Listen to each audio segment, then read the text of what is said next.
പ്രിയപ്പെട്ട കൂട്ടുകാരെ, നിങ്ങളെല്ലാവരും ഒരു ദീപങ്ങളാണ്. ആ പ്രകാശിക്കുന്ന ദീപങ്ങളെ, ആ അത്ഭുതത്തെ കൂട്ടിയോജിപ്പിക്കുന്ന രണ്ട് വിഭാഗം ആളുകളുണ്ട്. അത് നിങ്ങളുടെ പാരൻസും അതുപോലെ തന്നെ നിങ്ങളുടെ ടീച്ചേഴ്സുമാണ്. ആ രണ്ട് വിഭാഗത്തെ കൂട്ടിയോജിപ്പിക്കുക, ഒരു പാലം കൊണ്ട് കൂട്ടിയോജിപ്പിക്കുക എന്നത് നിങ്ങൾ ഓരോരുത്തരുടെയും കടമയാണ്. അവർ ജീവിക്കുന്നത് തന്നെ നിങ്ങൾക്ക് വേണ്ടിയാണ്. നമുക്ക് ആദ്യം തന്നെ നമ്മുടെ പാരൻസിനെ കുറിച്ച് പറയാം.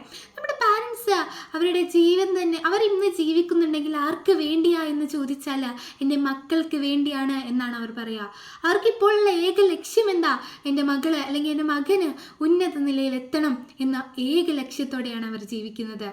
പിന്നെ അതുപോലെ തന്നെ ഒന്നും വേണ്ട, നിങ്ങളൊരു ആഗ്രഹം പറഞ്ഞാൽ ഉമ്മ അല്ലെങ്കിൽ ഉപ്പ എനിക്ക് ഇന്ന സാധനം വേണം എന്ന് പറഞ്ഞാൽ അവരൊരിക്കലെങ്കിലും നോ പറഞ്ഞിട്ടുണ്ടോ? ഇല്ല. അതൊരു നല്ല ആവശ്യമാണെങ്കിൽ, നല്ല കാര്യമാണെങ്കിൽ അവരൊരിക്കലും നിറവേറ്റി തരാതിരിക്കില്ല. അവർക്ക് ചിലപ്പോൾ അപ്പോൾ എന്തെങ്കിലും പ്രയാസം ഉണ്ടെങ്കിൽ അവർ തിരിച്ചൊന്നും പറയാൻ കഴിയാതെ അവരതിനു വേണ്ടി കഷ്ടപ്പെടും. പിന്നെ എന്ത് വിറ്റിട്ടാണെങ്കിലും നിങ്ങൾ ചോദിച്ച ആഗ്രഹം നിറവേറ്റിക്കും. ഒന്നും വേണ്ട, എൻ്റെ കയ്യിലിരിക്കുന്ന ഈ സ്റ്റെതസ്കോപ്പ് ഞാൻ എൻ്റെ പാരൻസിനോട് ചോദിച്ചിട്ട് അവർ തന്നതാണോ? ഇല്ല. എൻ്റെ മനസ്സറിഞ്ഞ് എനിക്ക് ഭാവിയിൽ ഒരു ഡോക്ടറായി തീരാനാണ് ആഗ്രഹം എന്ന് അവർക്കറിയാം.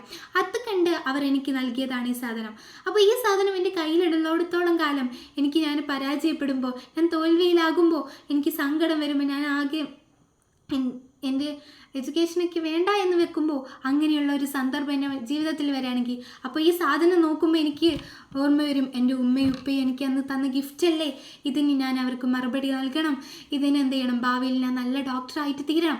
ഇതെന്താ, എനിക്ക് വേണമെങ്കിൽ ഞാൻ ഡോക്ടറായി പഠിച്ച് വലിയ നിലയിലെത്തിയിട്ട് എനിക്ക് ഇത് വാങ്ങാം. പക്ഷെ എന്താ, ഈ സാധനം എൻ്റെ ആഗ്രഹം ഇതാണ് എന്നറിഞ്ഞ് അവരെൻ്റെ 13ാമത്തെ ബർത്ത്ഡേയിൽ തന്നെ ഇത് നൽകി. ഈ ഒരു കാര്യം തന്നെ നിങ്ങൾ ഓർത്താൽ മതി. നമ്മുടെ പാരൻസും അവരൊരിക്കലും നമ്മളൊരു കാര്യം പറയണ്ട, നമ്മുടെ മനസ്സറിഞ്ഞ് നമ്മൾ പോലും ചോദിക്കാതെ, നമ്മൾ പ്രതീക്ഷിക്കാത്ത ഗിഫ്റ്റ് അവർ നൽകും. പിന്നെ നെക്സ്റ്റാണ് നമ്മുടെ ടീച്ചേഴ്സ്. നമ്മുടെ ടീച്ചേഴ്സ് എന്താണ്, അവർ നമ്മളെല്ലാവരെയും സ്വന്തം മകളല്ലെങ്കിലും അല്ലെങ്കിൽ സ്വന്തം മകനല്ലെങ്കിലും അവരെന്താണ്, നമ്മുടെ സ്വന്തം മക്കളെ പോലെയാണ് കാണുന്നത്. അവർക്ക് ഒരു കുട്ടിയുടെ തമ്മിൽ വേർതിരിവില്ല. അവരെ എല്ലാവരെയും ഒരുപോലെയാണ് ട്രീറ്റ് ചെയ്യുന്നത്. അപ്പോൾ ഈ രണ്ട് വിഭാഗത്തെയും നിങ്ങൾ ഒരിക്കലും എന്ത് ചെയ്യാൻ പാടില്ല, സങ്കടപ്പെടുത്താൻ പാടില്ല. നിങ്ങൾ ടീച്ചേഴ്സ് ചിലപ്പോൾ നിങ്ങൾ അടിച്ചെന്നിരിക്കാം, മാർക്ക് കുറയുമ്പോൾ വഴക്ക് പറഞ്ഞെന്നിരിക്കാം, ചിലപ്പോൾ ക്ലാസ്സിൽ കുറച്ച് കുരുത്തക്കിടക്ക് കളിച്ചിട്ട് ക്ലാസ്സിൻ്റെ പുറത്തൊക്കെ ആക്കിയെന്നിരിക്കാം. പക്ഷെ അവരുടെ ഉള്ളിൻ്റെ ഉള്ളിൽ നിങ്ങളോട് സ്നേഹം മാത്രമാണ്. അവർക്ക് ഒരേ ഒരു ലക്ഷ്യമുള്ളൂ, നിങ്ങൾ പഠിച്ച് ഉന്നത നിലയിലെത്തണം. നാളെ അവരുടെ മുമ്പിൽ നിങ്ങൾ തല ഉയർത്തി നിൽക്കണം. എൻ്റെ വലിയ നിലയിലെത്തി എന്ന് പറഞ്ഞ് അവരുടെ മുമ്പിൽ നിങ്ങൾ പോയി നിൽക്കുമ്പോൾ that's A wonderful moment in your life. നിങ്ങളുടെ ജീവിതത്തിലെ ഏറ്റവും മനോഹരമായ ഒരു മൊമെൻ്റ് ആകും അത്. പിന്നെ ഞാൻ ചോദിക്കട്ടെ, ഈ പറഞ്ഞ രണ്ട് വിഭാഗത്തെയും നിങ്ങൾ ഒരിക്കലെങ്കിലും ചേർത്ത് പിടിച്ചിട്ടുണ്ടോ? നിങ്ങളുടെ ഉമ്മയെയും ഉപ്പയെയും നിങ്ങൾ ചേർത്ത് പിടിച്ചിട്ട് പറഞ്ഞിട്ടുണ്ടോ, എനിക്ക് ലോകത്ത് കിട്ടിയ ഏറ്റവും മനോഹരമായ ഗിഫ്റ്റാണ് ഉമ്മ അല്ലെങ്കിൽ ഉപ്പ നിങ്ങൾ എന്ന്? അല്ലെങ്കിൽ ഒരിക്കലെങ്കിലും നിങ്ങളുടെ ജീവിതത്തിൽ അവരെ കെട്ടിപ്പിടിച്ചൊരു മുത്തം നൽകിയിട്ടുണ്ടോ? കുറവാകും. ഇന്നത്തെ കാലത്ത് അങ്ങനെയുള്ള കുട്ടികൾ കുറവാകും. അപ്പോൾ എനിക്ക് നിങ്ങളോട് പറയാനുള്ളത്, ഇന്ന് ഈ വീഡിയോ കഴിഞ്ഞു പോയിട്ട് നിങ്ങളെല്ലാവരുടെയും ഉമ്മ എന്തായാലും നിങ്ങളുടെ കൂടെ ഉണ്ടാകും. ഉമ്മയെ ചേർത്ത് പിടിച്ച് പറയാ, എനിക്ക് ഈ ലോകത്ത് കിട്ടിയ ഏറ്റവും വണ്ടർഫുൾ ആയിട്ടുള്ള ഗിഫ്റ്റാണ് ഉമ്മ, നിങ്ങൾ ഒന്ന് ഹഗ് ചെയ്യടാ. അത് അവരുടെ ജീവിതത്തിലെ ഏറ്റവും മനോഹരമായ നിമിഷവും.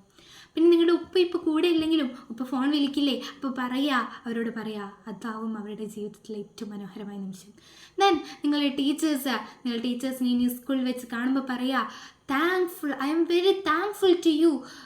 എനിക്ക് ഇത്രയും നല്ല മനോഹരമായ ടീച്ചേഴ്സിനെ കിട്ടിയതിൽ ഞാൻ അള്ളാഹുവിനോട് എന്ത് ചെയ്യുന്നു, ശുക്ർ ചെയ്യുന്നു. എൻ്റെ ദൈവത്തോട്, എൻ്റെ സൃഷ്ടാവിനോട് ഞാൻ ശുക്ർ ചെയ്യുന്നു എന്ന് നിങ്ങൾ പറയുക. കാരണം ഇത്രയും മനോഹരമായ രണ്ട് വിഭാഗം ആളുകളെ നമ്മളെ ജീവിതത്തിലേക്ക് എത്തിക്കുക. അത് നിങ്ങൾക്ക് കിട്ടിയ ഏറ്റവും വലിയൊരു ഗിഫ്റ്റ് തന്നെയാണ് യഥാർത്ഥത്തിൽ. അപ്പോൾ ഞാൻ പറയുകയാണ്, നാളെ നിങ്ങളൊരു വലിയ നിലയിലെത്തുക. അവർ തരുന്ന ആ സ്നേഹത്തിന് അതിനിരട്ടിയായി നിങ്ങളൊരു വലിയ നിലയിലെത്തി കാണാൻ അവർക്ക് ഒരുപാട് ആഗ്രഹം ഉണ്ടാവും. അതെല്ലാം നിങ്ങൾ നിറവേറ്റി കൊടുക്കുക. All the best. നിങ്ങളെല്ലാവരും നാളത്തെ ലീഡേഴ്സാണ്. I conclude my words here. Thank U.